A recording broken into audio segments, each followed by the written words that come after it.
విజయ్ దేవరకొండ గారి మ్యారేజ్ అంటున్నారు, మీరు వెళ్తున్నారండి? నాకు ఇన్వైట్ రాలేదండి, రాగానే మీకు వాట్సాప్లో ఫార్వర్డ్ చేసేస్తాను. తక్కువ మన ఇద్దరం వెళ్ళిపోదాం. అంతేనా? తరుణ్ భాస్కర్ సార్ ఇక్కడ అక్కడ వీసా అక్కర్లేదు సార్. ఇది మీ ఫస్ట్ షార్ట్ ఫిల్మ్ సైన్మా దగ్గర నుంచి ఇప్పటి వరకు మీ డైరెక్టింగ్ ప్రతి సినిమాలో ఓ సిచ్యువేషన్ కామెడీ ఉంటుంది.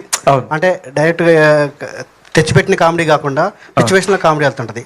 ఈ సినిమా మొత్తం చూస్తుంటే టీజర్ చూస్తుంటే మొత్తం సిచ్యువేషనల్ కామెడీ ఎక్కువ అనిపిస్తుంది మీకు. మీ డైరెక్టర్గా మీరు హ్యాండిల్ చేసిన మీరు ఒక యాక్టర్గా ఎలాంటి కేర్ తీసుకుంటారు ఆ విషయంలో? ఏం లేదండి, అంటే as an actor completely different process. నేను మానిటర్ వైపు కూడా చూడను, నేను వెళ్తా what ever the director SEZ I'm doing it. ఆయన హ్యాపీనెస్ వరకే మొత్తం. This is the brain child of Kashyap అనమాట.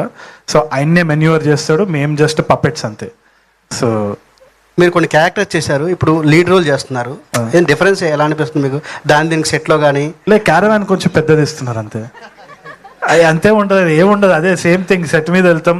ఇక్కడ there some beautiful actors who taken part in the film also.